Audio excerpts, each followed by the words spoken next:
안녕하세요. 교육진다. 입시 무엇이든 물어보세요 시간입니다. 네, 저는 입시 무엇이든 물어보세요를 진행하고 있는 민우입니다. 예, 입시킬러 레옹입니다. 네, 고등부 국어 강사 이메림입니다. 오, 목소리 톤이 갑자기 확 올라가니까 항상 느끼는 건데. 네.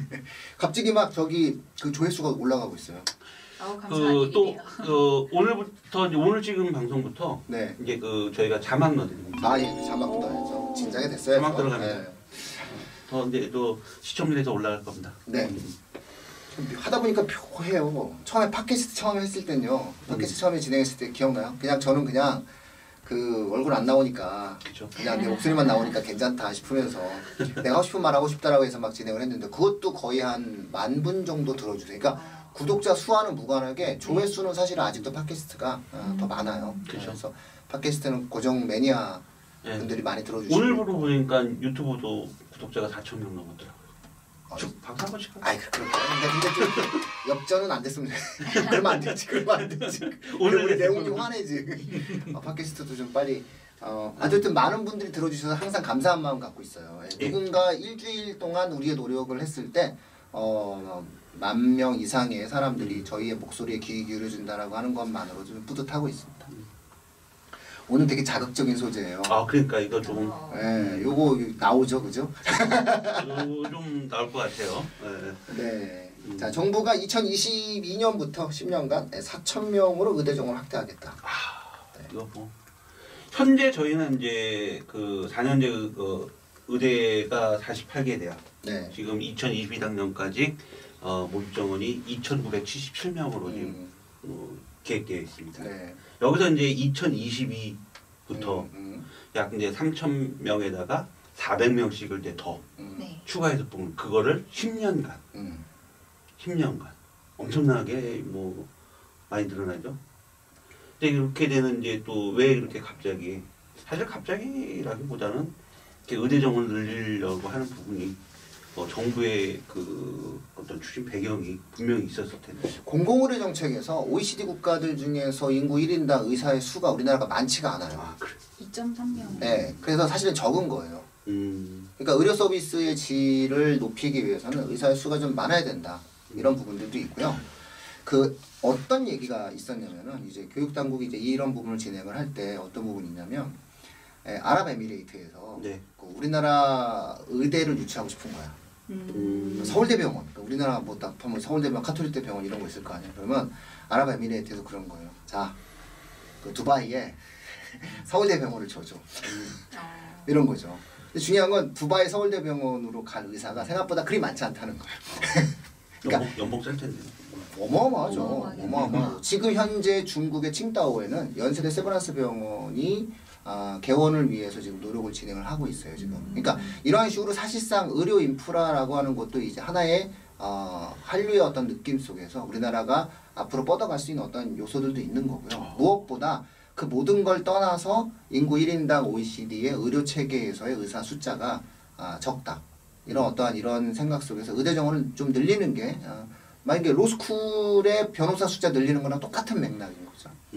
그런 어떤 측면 속에서 진행이 되고 있는 거죠. 그런데 왜 의사협회는 이렇게 반발이 심할까요? 제 주변에 그런 토론을 하는 의사는 없어요. 제 주변에는 이상하게 그 변호사가 많아요.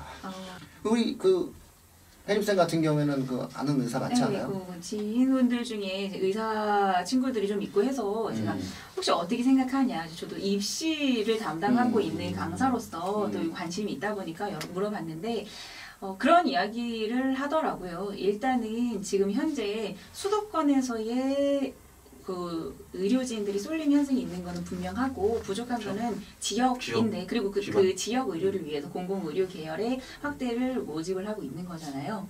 그런데 지금 현재 국가에서 이야기를 하고 있는 확대 정책 중에 하나가 지역 의사 확대 특별 전형을 이야기를 하고 있더라고요. 그렇죠. 그러니까 의무 복무를 10년 정도 하게 하겠다. 근데 이 친구가 그런 얘기를 했어요. 그 친구들이 인턴 레지던트 남자들은 군대까지 치면은 기본으로 7년은 어차피 자기가 하고 싶은 거 못 하는데 거기다 3년 플러스 하는 걸로 치면 나 같아도 장학금 받고 그거 선택할 수 있겠다. 그래서 크게 이게 어떤 수요가 있을까? 과연 이 정책이 정말 정부가 원하는 방향으로 흘러갈 수 있을까? 뭐 이런 이야기도 했었고요. 그 정원을 늘리기 전에 지역 의료계의 인프라를 더 확충을 시켜준 다음에 그 의사들이 원할 수 있는 방향을 먼저 좀 만들어주고 그 다음에 확대를 하는 게 낫지 않을까라는 조심스러운 이야기를 또 해주더라고요. 저는 그냥 뭐 늘어나면 내려갈 사람 내려가고 경쟁 지면 내려가고 원래 대한민국 사람 다 그렇게 살아요. 의사라고 뭐 별 다르면 안 된다고 생각. 우리는 우리의 역할을 해야 됩니다. 그렇죠. 지금. 네. 우리는 의대가 늘었다. 우리는 의대가 늘었다. 늘었다. 이제 는다. 는다. 좋다. 뭐 엄청나게 는다. 그러면 이제 그 자연계 쪽에서 지각 변동이 이제 많이 일어나죠. 어마어마하죠. 약대랑 겹치면 이거는 의학계 자체가 약대까지 또 지금 한의대도 어쨌든 네. 치면요. 의대, 약대, 한의대가 만이에요. 이렇게 되면 거의 만에 육박하는 2천, 2천, 4천 되면은 한 8천? 거기다가 네. 또 시대 수의학과까지 네. 하면 거의 육박하죠. 학생들이 선호하는 게 만. 근데 이게 인구가 계속 감소한단 말이죠. 인구 감소랑 맞물리게 되면은 실제 입시를 치르는 학생의 수가 약 한 35만에서 40만 정도 된다고 얘기했을 때는 한 2개 반에서 1등 정도 하면은 산술적으로 예, 의대를 간다. 그러니까 이제 지금 그 6월 모의고사 그 인원을 보더라도요. 네. 지금 보면은 약 이제 문과 이과의 비율이 네. 문과 이과의 비율이 약간 문과 6대 4. 네. 문과가 한 6이고 네. 이과가 4. 왜냐면 보면은 지금 그 과탐 선택자가 17만 4천 네. 비율로 보면 44.4%인데 이 이과생의 숫자를 수학 가형이다 나형이다를 보고 비교를 하면 안 돼요. 네. 이과생의 숫자는 과탐 선택자를 그렇죠. 보고 네. 이과생이라고 해요. 왜냐하면 이과생이라도 나형 보는 애들이 있고 그럼요. 이과생이라도 확률과 통계 선택하는 애들이 있단 말이에요. 이렇게 됐을 때 만약에 2020에 의대 정원이 계속 늘어나고 한다면 저는 거의 5대5 이제 수준으로 가지 않을까. 그쵸. 첫 번째로. 네. 네. 왜냐면 약대 있죠. 그쵸. 그다음에 의대 있고 반도체학과, 수의대. 사실 직업적 안정성이 보장되어지는 쪽이 좀 많이 형성이 되고 있으니까 이렇게 이제 흘러가죠. 만약에 이거를 2개 반 1등이라고 제가 표현을 했는데 이거 그냥 자연계로만 따지면은 반에서 1등 정도 하면 산술적으로 17만 명 정도면은 10,000명 정도가 간다라고 얘기한다면은 가능성이 있는 얘기가 나오거든요. 그죠? 자, 그래서 실제로 문이 되게 많이 열려 있어요. 네. 그러니까 인구는 감소했는데 정원은 굉장히 늘어난 거기 때문에 이게 늘어난 효과치가 거의 기하급수적으로 늘어난 상황이 된 거거든요. 자, 이렇게 됐을 때는 문이과 지원자의 비율 변동이 만들어지게 된다. 그렇죠. 네, 그리고 수학에서의 어떠한 이제 과목적으로 그렇죠? 본다면은 네. 제가 2주 전에 우리가 다뤘던 주제죠. 지금 댓글도 맺는데 사실 오늘 그 얘기도 조금 많이 해주는데 그 얘기를 진행하다 보면은 시간이 너무 오버될 것 같아서. 아니 하긴 해드려야 될 것 예. 같아요. 뭐 저희의 결론을 원하시는데 네. 뭐 아니 뭐 댓글 중에 하나가 뭐냐면 그러면 뭐냐 우리가 한 얘기 중에서 뭐 미적분이 유리하다는 거냐 기하가 유리하다는 거냐. 그건 모르죠. 이 확률 통계나 미적분이나 기하 를 계산을 할 때 1단계에서 조정 점수를 써요. 그러니까 선택한 과목에 대해서 유불리를 주지 않기 위해서 조정 점수를 계산하는 1단계, 2단계, 3단계가 있다고 그랬잖아요. 저번에. 그 1단계에서 조정 점수를 주기 때문에 선택한 과목에서는 유불리를 최대한 없애주려고 노력을 하는 거예요. 그래서 문제는 뭐냐면 확률 통계를 선택하든 미적을 선택하든 기하를 선택하든 어쨌든 근데 이 미적분이 왜 그럼 가장 많냐면 대부분 이과의 공대들이 공대 수학의 대학에 들어가서 미적분을 하거든요. 그러다 보니까 자연스럽게 미적을 선택하는 거예요. 제가 근데 그 논의인데 갑자기 또 옆으로 가셔서 왜 또? 제가 이제 의사들한테 물어봤어요. 아. 며칠 전에 제가 그 의사랑 술 먹어서 네. 그 의사한테 이제 물어봤어요. 미적을 쓰냐? 미적을 쓰냐 물어봤어요. 아 그렇죠. 좋은. 미적을 쓰냐? 니네 미적을 써? 굉장히 유명한 정형외과 의사. 갑자기 얘는 갑자기 좋은 대화를 냅두고 기억도 안 나는 미적분을 왜 얘기하냐? 이 좋은 술자리에서 네가 지금 그럴 상황이냐라는 그렇죠. 지금 날 부러지게 쳐다보지 마. 그건 그렇고 나 궁금하니까 너 또 왜 묻는다. 의사들이 미적분 써요? 이렇게 물어봤단 말이죠. 그랬더니 그래서 예. 확통을 쓴답니다. 음. 그래서 의대는 확통이다. 라고 얘기를 하는 거죠. 그러니까 제가 여기서 얘기하는 건 뭐냐면 지금은 대한민국 의대가 미적을 요구하니까 자연계 모든 라인업이 전부 다 미적으로 흘러가는데 또 한 번 선택 과목에서의 지각 변동은 의대가 미적을 요구하지 않는 상황이 만들어지게 되면 학종에서 그런 어떠한 부분에서는 한 번쯤 지각 변동이 생길 수는 있겠다. 근데 아직까지는 어차피 공부 잘하는 학생을 선호하는 거고 학력적 형태 속에서 수학에 대한 레벨을 결정하는 거기 때문에 수학은 어쨌든 의대를 가고 약대를 가고 주요한 대학을 가기 위해서 자연계의 인기학과를 가기 위해서는 일단 수학은 미적과 기하 중 태기를 해야 한다. 이건 기본적으로 확실한 것 같아요. 변동사항은 없어요. 즉 이 방송을 들으시는 분이 중학교 1학년을 기준으로 놓고 본다라고 했을 때 중1, 중2, 중3, 고1, 고2 현 고3까지 대한민국에서 요 6년 동안 의대를 가고자 한다라고 얘기했을 때 큰 지각 변동이 없을 것이다. 그러니까 미적과 기하를 해야 된다. 둘 중에 하나 해야 된다라고 하는 거고 그죠. 이 미적과 기하 중에서 어느 것이 유리하냐는 너무 나가셨다.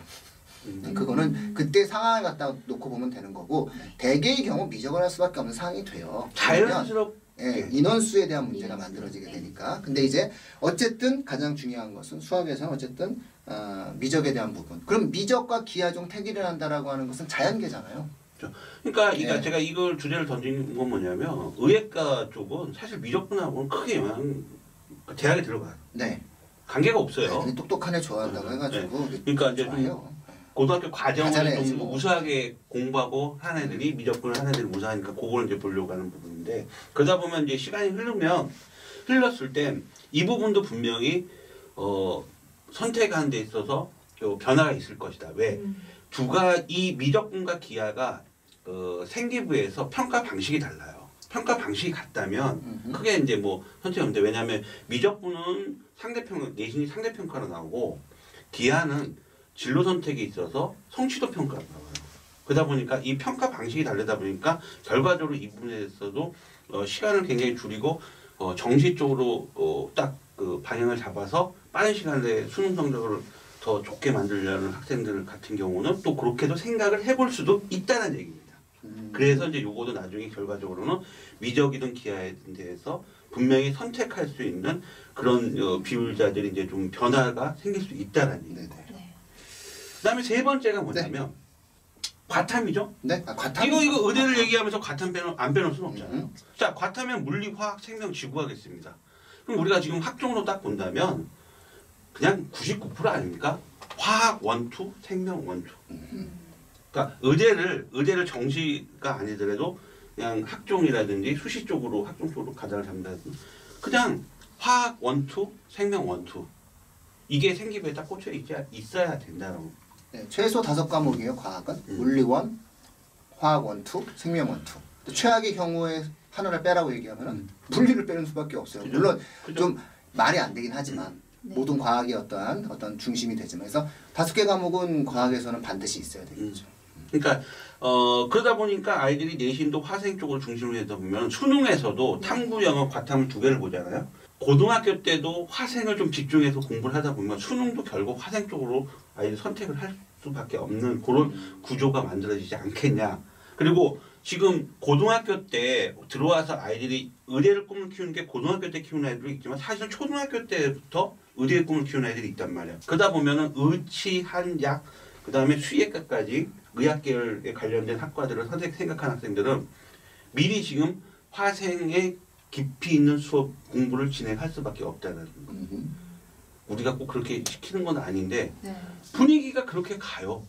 그러다 보면은 수능에서 나중에 이 수능에서도 이 선택에 지금 지각 변동이 생길 수 있다. 지금 가장 많은 게 생명 지구과학인데 이것도 이제 바뀌는 시대가 다시 또 올 수 있다는 얘기죠. 화학은 약진할 거라고 보고 있어요. 약대가 있기 때문에. 약대가 있기 그렇죠. 때문에 화학은 약진할 거라고 보고 있어요. 그래서 사실은 화생으로 다시 돌아갈 거예요. 네, 왜냐하면 과학은 이 화생 시대가 오게 되고 그 다음에 공대 쪽이 물리 요런 형태로 이제 만들어지게 되는 거겠죠. 자, 마지막이죠. 마지막입니다. 요거 이제 결과적으로 수시보다 의대는 의치한약 특히 의대는 수시 쪽보다는 아마 정시 공략이 많을 거예요. 이과생들이 가장 취약한 과목으로 본다면 뭐겠습니까? 국어라는 얘기고. 저는 분명히 2022부터 의대 저거에 들고 했을 때 정시로 봤을 때 이과생들 의대는 결국 수학과 과학이 아니라 저는 국어가 승부수를 내릴 수밖에 없다라는 게 제 생각입니다. 이과생 고등학교 이과생도 수업을 하고 계시잖아요. 네, 이과생들 거의 뭐 반반입니다. 반반. 네. 네. 어떠세요? 그 저기 청취자분들 잘 보이세요? 네? 제가 이제 국어의 중요성에 대해서 막 설파를 하고 싶었는데 우리 음. 또 레오님께서 정말 열정적으로 말씀을 해주셔서 감사하다는 말씀을 드리고 싶고요. 국어학원을 다니는 친구들이라고 하면은 국어를 학원을 다녀? 그러면은 문과겠네라고 하는 분들이 아직도 있어요. 그런데 정말 문과보다 이과 학생들이 더 많습니다. 그리고 그 이과 학생들은 대부분 상위권 학생들이에요. 그 이유는 뭐냐면 본인이 가고 싶은 학과, 본인이 가고 싶은 어떤 그 전공을 선택하는 것에 있어서 물론 이쪽이 많겠죠. 의료계열, 전문직을 할 수 있는 계열이 많겠죠. 그런데 지금 이 의대 모집 인원을 또 지금 현재 고2 학생에게 해당되는 이 친구들부터 당장 의사가 될 수 있는 확률이 높아졌다라고 했을 때 그 국어라는 과목에 대한 집중도가 분명히 늘어날 거라고 생각을 합니다. 아까 레온님께서 말씀을 해주셨던 것처럼 수학은 네, 수학에 자신 없는 친구가 의대를 가겠다고 하진 않겠죠. 그렇죠. 수학에는 어느 정도 자신이 있는 친구가 과탐을 열심히 공부를 하면서 거기에서 하나 걸리는 게 있다면은 국어일 가능성이 높을 거예요. 왜냐면 지금까지 국어는 크게 뭐따로 시간을 많이 들여서 공부를 하지 않아도 감으로라도 많이 나는 잘 풀 수 있었어 라고 하는 친구들이 분명히 있었을 텐데 사실 그 오래전에 저도 그런 케이스 중에 한 명이었거든요. 그런데 이제는 지난번에 예시문학 말씀드리면서도 말씀드렸지만 이제는 국어에 대해서 완벽하게 그 전략적인 대비가 있지 않으면 아무리 지금까지 공부를 잘 해왔던 국어를 잘 해왔던 친구들이라도 원숭이도 나무에서 떨어질 수밖에 없게 만드는 방법을 선택을 하고 있습니다. 선택 과목으로 그 원매랑 화법과 작문을 나누는 것도 있고요. 그리고 문제의 난이도를 그 펼칠 수 있는 가능성도 굉장히 많이 열어뒀잖아요. 그런 측면에서 봤을 때 조금 더 의대를 보낼 이 의대 정원이 늘어나 그러면은 나의 자녀도 의사를 시켜볼까라는 마음이 드신다면은 반드시 국어가 부족하다 그러면은 이거 빨리 하루라도 빨리 잡아야겠다라는 생각을 하셔야 된다라는 좀 중요한 말씀을 드리고 싶네요. 저는 사실은 이제 거의 마무리 지어가야 되는 시간이라면 이게 이제 그 지금 현재 고등학교 3학년 학생들에게 의미 있는 정보는 아닐 거예요. 이 정원이 늘어난다는 것은 지금 이제 요 방송에 가장 이제 민감하게 반응하시는 분들이 고1, 그렇죠? 고1 그 다음에 중3, 중2, 중1, 그다음에 초등생 어머님들이 사실상 여기 해당 사항이 있거든요. 의대 정원 들고 약대 정원 들고. 저는 가장 크게 나타나는 그 변화된 현상의 가장 대표적 현상 중에 첫 번째가 뭐냐면은 고입에서 영재고의 인기가 퇴조할 거라고 봅니다. 이 정도면 보낼 필요가 없어요. 그렇겠네요. 이 정도면 영재고에 대한 인기는 급전직하로 떨어지기 시작합니다. 급전직하. 어차피 영재고는 의대를 못 가는데 우리 애가 좀만 하면 가는데 그 다음에 약대 가는 것도 약간 좀 막 학교가 뭐라고 할 텐데 그러면 내가 일반고 가가지고 좀 하다 안 되면 약대 가도 되는데 괜히 이렇게 되는 거예요. 그리고 영재고를 준비하다 보면 국어가 안 되거든요. 그렇죠. 근데 국어를 못하는 상태에서 리스크를 안고 영재고를 붙으면 또 괜찮은데 떨어지고 나면 이거 못 가거든요. 제가 그 얘기 하려고 했어요. 그래서 기본적으로 영재고는 급전직하로 떨어진다. 고입에서 영재고의 인기는 아마 올해까지가 마지막이 될 것이고 실질적으로 영재고는 정상으로 간다. 즉 물리파 아이들, 그 다음에 KFX 같은 그 전투기를 띄우려는 이런 애들이 진짜 간다. 그렇죠. 우리나라의 공학자들이 간다. 그 다음에 두 번째로 뭐냐면은 그렇게 됐을 때 영재고가 아닌 상황에서의 트렌드는 뭐냐라고 얘기한다면 수학의 심화. 그냥 뭐 이렇게 아주 지금으로 따지면 말도 안 되는 K모 같은 거 공부하면서 막 준비했었잖아요. 근데 지금도 영재고 2차 필기에서 특정 고등학교 체험하고 작년도 시험에서 거의 다 안 나왔거든요. 그러니까 이런 과정들 속에서 이제 서서히 변화되어지는 흐름들 속에서 내 아이가 내실 있는 선행을 하기를 이제 원하게 되겠죠. 그러면 국어, 수학, 그다음에 과학이 굉장히 단단한 기초를 밟아가는 학생들이 두각을 나타내는 이것이 공부를 잘하는 학생, 이것이 상위권, 이것이 선도하는 학생의 분위기가 만들어지는 거예요. 지금은 영재고 2차의 어떤 트렌드가 너무 중학교를 황폐하게 만들면서 마치 국어를 모르고 영어를 모르는 건 자부심 있게 생각하면서 마치 수학과 과학의 특이한 문제를 푸는 것이 공부를 잘하는 학생처럼 표현되어졌다면 이 트렌드가 바뀐다는 거예요. 약대가 출연하고 의대가 출연해서 내 아이가 가시권에 있다라고 하는 생각이 딱 드는 순간 학생들도 그렇고 어머님들도 그렇고 판단치가 굉장히 달라질 수밖에 없는 상황이 만들어진다는 거죠. 그래서 이런 부분들에 대한 어떤 흐름들이 지금 나타나고 있다는 거고요. 그런 맥락에서 우리가 지난주 우리가 한 방송에 있었던 내용, 지지난주 방송과 비교해서 이야기한다면 많은 청취자분들은 미적이냐 기하냐 같다는 거 고민하지만 사실상 댓글을 저는 이렇게 봤어요. 댓글 이렇게 봤는데 진짜 고민하셔야 될 댓글은 뭐냐면요. 언어와 매체냐 화작이냐 갖고 고민하셔야 돼요. 이거는 정말로 중요한 포인트가 돼요. 오히려 미적과 기하는 정해진 흐름이 있어요. 근데 언어와 매체 화작은 굉장히 거대한 변화를 줄 수 있는 폭탄 같은 요소가 있어요. 그래서 저희가 넌지시 말씀드린 거예요. 상위권이 자신 있게 말씀 못 드리고 넌지시 얘기한 거예요. 이렇게 이 표정을 보면 다 이해하셔야 돼요. 넌지시 조심스럽게 저희가 얘기한 게 뭐냐면 언어와 매체로 상위권이 갈 가능성이 매우 높아 보이니 미리부터 문법을 좀 잘 정리해 줬으면 좋겠다라는 말을 지속적으로 저희가 하고 있는 이유가 뭐냐라고 하는 거. 상위권의 하나의 트렌드적인 요소가 될 거라는 점. 국어의 어떤 하나의 트렌드가 될 수 있을 거라는 점. 이런 말씀을 좀 저희가 드리고 보고 싶어요. 저희가 그 얘기 또 광고 얘기 한번 해야 설명회 광고 얘기 한번 하셔야 되지 않나요? 아 예비고일 국어? 예. 예비고일 학생들을 위한 설명회가 7월 22일 네. 오후 저녁 8시에 네. 온라인 설명회로 네. 진행이 됩니다. 아 그렇죠. 예비고일에 관련된 네. 어떤 입시적인 형태에 대한 내용들을 좀 궁금해하시거나 알고 싶으신 분들은 7월 22일 날 저희가 예. 수요일 8시에 온라인 설명회 온라인 설명회 진행하도록 하겠습니다. 아 역시 고마워요. 내가 이런 걸 못해서 이런 걸 못해서 맨날 혼나. 너의 뇌에는 뭐가 들어있니? 아니 뭐 다른 정보를 좋은 정보를 주시다 보니까 나 그것만 계속 있었어요. 어떻게든 조심해서 청취자분하고 또 시청자 여러분들 다 들어오셔갖고 예비고일 좀 많이 홍보 좀 해주시고요. 네. 좋은 또 우리 민우님이 또 직접 또 진행하시니까 다 들어오셔갖고 또 설명해. 감사합니다. 아이고 또 이렇게 하니까 또 훈훈해지네 또 갑자기. 좋아요 댓글도 날려주세요. 그건 기본입니다. 오늘도 감사했습니다. 수고하셨습니다. 그리고, 여름 더위 항상 조심하시고요. 마지막까지 건강하시는 그런 한 주 되십시오. 감사합니다. 수고하셨습니다.